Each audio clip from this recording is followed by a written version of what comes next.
नमस्कार, 11 बजे की खबरों में आप सभी का स्वागत है। मैं हूं नीलू और इस वक्त लखनऊ से एक बड़ी खबर आ रही है। किसानों को कबीरपुर गांव के पास रोका गया है। सुल्तानपुर रोड पर किसानों को रोका गया है।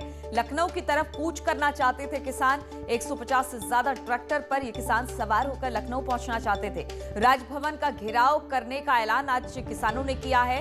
बीकेयू की तरफ से ये ऐलान किया गया है और खबर ये आ रही है कि किसानों का एक जत्था कबीरपुर गांव के पास रोक दिया गया है। सुल्तानपुर रोड पर किसानों को रोका गया है। बताया जा रहा है कि लखनऊ की तरफ कूच करना चाहते थे किसान। 150 से ज्यादा ट्रैक्टर पर सवार होकर ये लखनऊ पहुंचना चाहते थे। बीकेयू की तरफ से जिस तरह से राजभवन घेराव का ऐलान किया गया था, उसी को लेकर ये पूरी कवायद है। और बातचीत करने के लिए अनामिका इस वक्त जुड़ गई है वहां पर जहां पर इन किसानों को रोका गया है। अनामिका, कितने तादाद में ये किसान हैं और क्या ये लखनऊ की तरफ कूच करने वाले थे?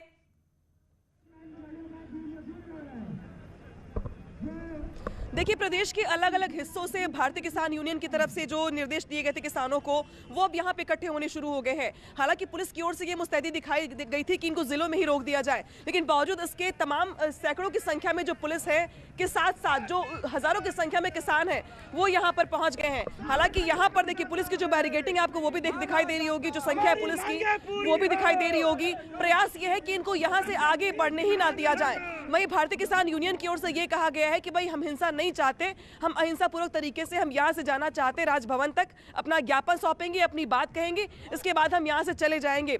लेकिन पुलिस की ओर से ये कहा गया है कि इनको यहाँ से हिलने भी नहीं दिया जाएगा। 150 से ज्यादा ट्रैक्टर्स आ चुके हैं अब तक अंदर, हजारों की संख्या में किसान है और इनका यही कहना है कि अगर राजभवन ज्ञापन नहीं देने दिया गया तो ये बल्लियां और ये बैरिकेडिंग हमको रोक नहीं पाएंगी। तो ये यहाँ पे जरूर दिखाई दे रहा है कि यहाँ पे पुलिस और किसानों के बीच यहीं पर रसाकसी चल रही है। अनामिका, ये तो यहाँ की बात हो गई, यहाँ पर तो पुलिस ने रोक दिया है इन किसानों को, लेकिन कुछ और जगह ऐसी है जहां से किसान दाखिल होना चाहते हैं लखनऊ की तरफ, उन सब जगहों पर किस तरह की व्यवस्था?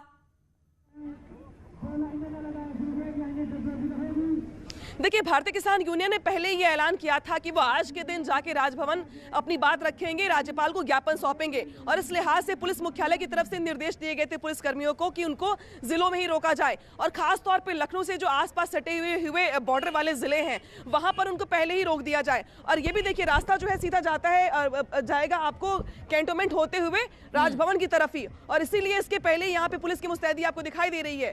ठीक ऐसे ही Faizabad road, Barabanki road, Unnao road से लेकर के सुल्तानपुर रोड, जो बैरिकेडिंग यानी कि जो बॉर्डर्स लगे हुए हैं लखनऊ से हुए और जहां से लखनऊ में एंट्री मिल सकती है, वहां पर पुलिस की ऐसी मुस्तैदी आपको दिखाई दे रही है। लेकिन यहां पर ये जरूर देखना पड़ेगा कि पुलिस की तमाम मुस्तैदी के बावजूद 150 से ज्यादा ट्रैक्टर्स और हजारों की संख्या में किसान इकट्ठे हो चुके हैं। और यहाँ पे व्यवस्था ये भी की गई है कि खाना बन रहा है। यहाँ पर अरेंजमेंट ऐसी की गई किचन की कि अगर उन्हें आज रुकना भी पड़ा या कल रुकना भी पड़ा तो तैयारी उस लिहाज से करके आए। पूरी तैयारी के साथ किसान यहाँ पर पहुंचे हैं। हालांकि यहाँ पर पुलिस वालों ने इन्हें रोक दिया है, अंदर दाखिल नहीं होने दे रहे हैं लखनऊ के भीतर। बहुत बहुत शुक्रिया आपका तमाम जानकारी देने के लिए अनामिका, और इस पर आगे भी आपसे अपडेट लेते रहेंगे। और इधर अगर अपनी मांगों को लेकर किसान लखनऊ के गोसाईगंज में भारी संख्या में एकत्रित हुए हैं, कृषि कानून को लेकर वो आज राजभवन का घेराव करने वाले हैं। ट्रैक्टरों पर तिरंगा लगाया गया है और ज्यादा जानकारी के लिए हम आपको बता दें कि यहां पर कोशिश यही की जा रही है कि इन किसानों को जहां जहां से ये घुस रहे हैं उन बॉर्डर पर ही इन्हें रोक दिया जाए। किसान यूनियन और किसान भारी संख्या में सुल्तानपुर रोड पर एकत्रित, आप देख सकते हैं कि तिरंगा लगा हुआ है ट्रैक्टरों पर और जो गाने बज रहे हैं वो भी देशभक्ति के बज रहे हैं। भीड़ यहाँ किसानों की आपको काफ़ी दिखाई दे सकती है। राजभवन का घेराव उनकी प्लानिंग है, लेकिन पुलिस फोर्स यहाँ काफ़ी लगाई गई है। ट्रैक्टरों से, कंबाइंड मशीनों से यहाँ बहुत सारे किसान आए हुए हैं जो अपनी बात यहाँ रखेंगे और अपनी बात मनवाने की कोशिश करेंगे। हालांकि सरकार की तरफ से पूरी तैयारी की गई है। जो रोड है उसको पूरी तरह से बैरिकेडिंग किया गया है। बहुत सारे लोग यहाँ पर आए हैं, उनसे भी हम बात करने की कोशिश करेंगे। क्या मांगे हैं आप लोगों की, बताइए। ये तीनों काले कानून वापस करने की, वापस किया जाए। वापस किया जाए। तो कहाँ जाने की तैयारी कर रहे हैं आप लोग? हम लोग विधानसभा बताइए। हम लोग राजभवन जाने की तैयारी है। पुलिस फोर्स बहुत लगी है। पुलिस फोर्स लगी तो क्या, पुलिस फोर्स हम लोग भी तो हैं, बहुत लोग हैं। ये बात तो सही है। किसान यूनियन पुलिस फोर्स से नहीं डरती है और हम लोग हक की लड़ाई के लिए जा रहे हैं, किसानों की लड़ाई के लिए। बातचीत भी हो रही है अधिकारियों से? नहीं, बातचीत कुछ भी हो तो अधिकारी मान मनोबल। बताइए जी सर। क्या क्या मांगे हैं आप लोगों की? मेरी मांग है सर 3 कृषि कानून के विरोध में MSP कानून बनाने के समर्थ में आज राजभवन का घेराव किया जाएगा। अगर पुलिस रोक रही है तो उसका भी हिसाब किताब किसान लेगा। देखिए बहुत सारे किसान यहाँ एकत्रित हैं, भीड़ है। ट्रैक्टर आपको दिखाएं, जो ट्रैक्टर यहाँ पर लगाए गए हैं भारी संख्या में। अगर आप देखें तो यहाँ ट्रैक्टर्स लगा दिए गए हैं। ट्रैक्टरों की संख्या जो है वो काफ़ी ज़्यादा है। अगर हम ये पूरी कोशिश करें दिखाने की तो एक तरफ से ट्रैक्टर्स जो हैं वो कंबाइन मशीनें हैं वो यहाँ पर आपको देखिए लगाई गई हैं और पूरी संख्या में किसान यहाँ पर मौजूद हैं, मुस्तैद हैं। भले ही सरकार उन्हें रोकना चाहे, पुलिस फोर्स रोकना चाहे, लेकिन ये ट्रैक्टर्स देखिए, ट्रैक्टरों पर तिरंगे लगे हैं, किसान यूनियन के झंडे लगे हैं और तिरंगा लगा है देश का। और बाकायदा पूरा जो कैंप है, किसानों का कैंप लगा है, पूरी व्यवस्था यहाँ पर की गई है। किसान यहाँ पर आगे नारेबाजी उनकी चल रही है, जय जवान जय किसान की जो नारेबाजी है वो यहाँ पर आपको दिखाई दे रही है। तो काफी बड़ी संख्या में ट्रैक्टर्स हैं, किसान हैं, वो कह रहे हैं कि हम सभी राज्यपालों को हमारा कार्यक्रम है और हम यहाँ भी राजभवन जाएंगे और अपना ज्ञापन देंगे। भले ही पुलिस फोर्स यहाँ नहीं आने दे रही, नहीं जाने दे रही, लेकिन हम कूच करेंगे। अजीत सिंह, न्यूज़ 18 लखनऊ। और अब अगली खबर की तरफ बढ़ते हैं। अलीगढ़ की बात करते हैं। यहां से खबर आ रही है, यहां पर जिलाधिकारी के दफ्तर पहुंची लड़की ने डीएम से अपने गांव में सड़क बनाने की गुहार लगाई है। लड़की ने डीएम से अपील करते हुए कहा कि मेरी शादी होने वाली है और मेरे गांव की सड़क खराब है, बारात आनी है, बनवा दीजिए। डीएम ने लड़की की गुहार सुनते ही सड़क बनवाने के निर्देश दे दिए। डीएम ने तत्काल संबंधित अधिकारी को शादी से पहले ही गांव की सड़क बनाने के निर्देश दिए। मामला अलीगढ़ के इगलास तहसील क्षेत्र के गांव हस्तपुर का बताया जा रहा है, जहां पर करिश्मा नाम की लड़की अलीगढ़ डीएम ऑफिस पहुंची और डीएम अलीगढ़ चंद्रभूषण सिंह के सामने सड़क की मांग कर डाली। जो गांव की सड़क है ना, वो मतलब बहुत वैसी हो रही है जैसे कीचड़ वगैरह भरा रहता है, उससे शादी में प्रॉब्लम आएगी ना। तुम्हारी शादी में? यस। कब की शादी है तुम्हारी? 27 फरवरी। तुम कहाँ पहुंची हो फिर आज? कहाँ? डीएम ऑफिस किस लिए आई हो? सड़क बनवाने के लिए। ये आई है, इसका लड़की का नाम है करिश्मा कुमारी, पुत्री बिशंबर सिंह, निवासी नगला चूरा, ब्लॉक इगलास, जिला अलीगढ़। इसने एप्लीकेशन में लिखा है कि इसकी शादी 27 फरवरी को है और गांव की सड़क खराब है, जिसकी वजह से जो शादी की बारात आएगी उसमें कठिनाई है। तो इसके एप्लीकेशन पे प्रार्थना पत्र पर थोड़ा संज्ञान लेते हुए मैंने PDDID को कहा है, जो DC मनरेगा का भी काम देख रहे हैं, और संबंधित BDO को कि गाँव में जाए और तत्काल सड़क का निर्माण मनरेगा के माध्यम से या किसी भी जो भी धनराशि उस पंचायत बनेगा उसके माध्यम से करें और ये इस विवाह से पूर्व सड़क पूरी करा दी। और इसी पर बातचीत करने के लिए रंजीत सिंह इस वक्त हमारे साथ जुड़ गए हैं। रंजीत, कब से ये सड़क खराब है और क्या इससे पहले किसी ने गुहार डीएम साहब से नहीं लगाई थी? लेकिन अब चलिए ठीक है, शादी ही होने वाली इस लड़की की, लेकिन डीएम साहब ने भी इनकी बात सुन ली है। जी हीलू, मैं आपको बता दूं, ये मामला इगलास तहसील के गांव हस्तपुर का है और ये करिश्मा जो है ये B.Ed पास है।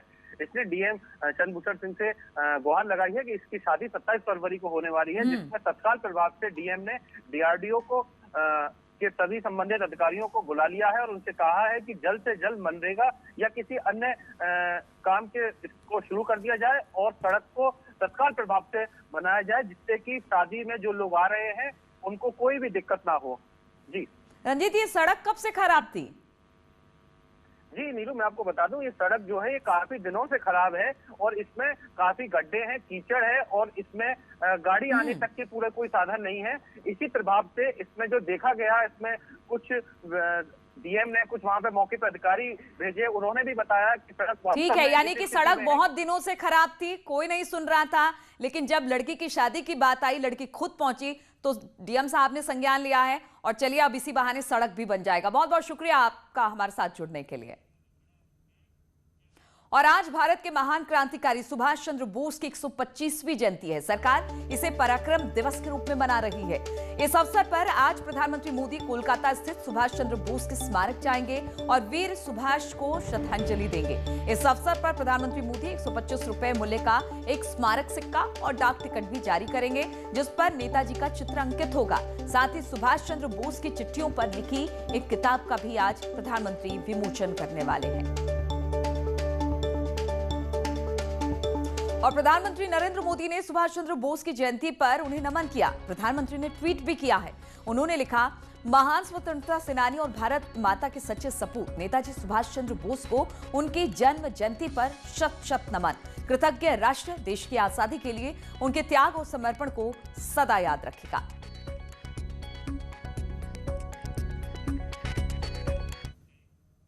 और आज का पीएम मोदी का किस तरह का कार्यक्रम है वो भी बता दें आपको। पराक्रम दिवस के मौके पर प्रधानमंत्री मोदी आज कोलकाता और असम के दौरे पर होंगे। प्रधानमंत्री मोदी सुबह 11 बजे असम में भूमि पट्टा वितरण कार्यक्रम में शामिल होंगे और इसके बाद प्रधानमंत्री मोदी करीब दोपहर 3:30 बजे के आसपास कोलकाता पहुंचेंगे, जहां वो नेताजी भवन का दौरा करेंगे और दोपहर 3:45 पर प्रधानमंत्री मोदी नेशनल लाइब्रेरी में कलाकारों के साथ एक संवाद भी करेंगे।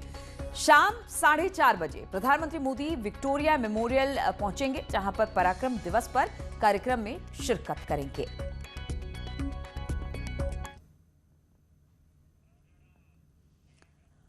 वहीं सीएम योगी आदित्यनाथ ने भी सुभाष जी की जयंती पर नमन किया। उन्होंने ट्वीट किया कि भारतीय स्वतंत्रता संग्राम के महानायक, अभिजात, राष्ट्रभक्त नेताजी सुभाष चंद्र बोस जी को उनकी जयंती पर कृतज्ञ राष्ट्र की ओर से नमन एवं सभी देशवासियों को पराक्रम दिवस की शुभकामनाएं।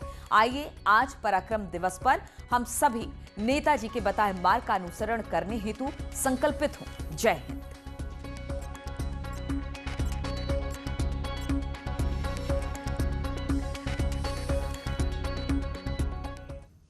और केंद्रीय गृह मंत्री अमित शाह ने भी नेताजी की 125वीं जयंती पर उन्हें नमन किया। गुवाहाटी में उन्होंने नेताजी की तस्वीर पर श्रद्धासुमन अर्पित किए। उन्होंने कहा कि पराक्रम दिवस को ऐसे मनाया जाएगा जिसे आने वाली पीढ़ी भी याद रख सके।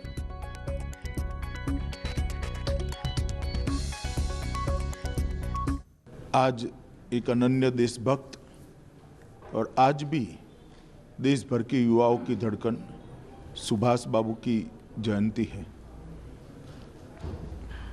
प्रधानमंत्री नरेंद्र मोदी जी ने एक निर्णय किया है कि सुभाष बाबू के 125 साल को देश भर में बहुत उत्साह और उमंग के साथ मनाया जाएगा और इस प्रकार से मनाया जाएगा। आने वाली कई पीढ़ियां सुभाष बाबू को उनके जो काम है, उनको देश की आज़ादी के प्रति उनका जो योगदान है, उसको लंबे समय तक याद रखेगी।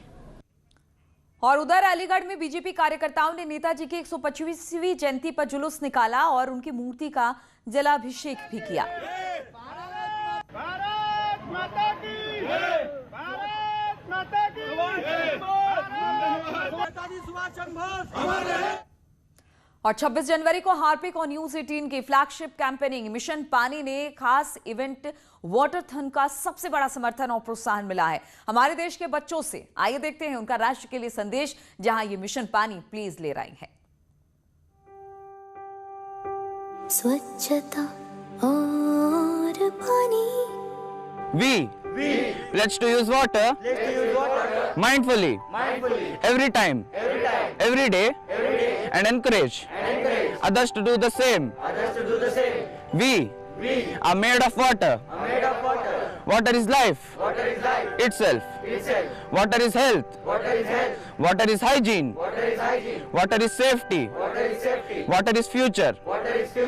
I also pledge to support water conservation and water equality and work towards the day no one has to struggle for water. हमको बचानी है ये जिंदगानी।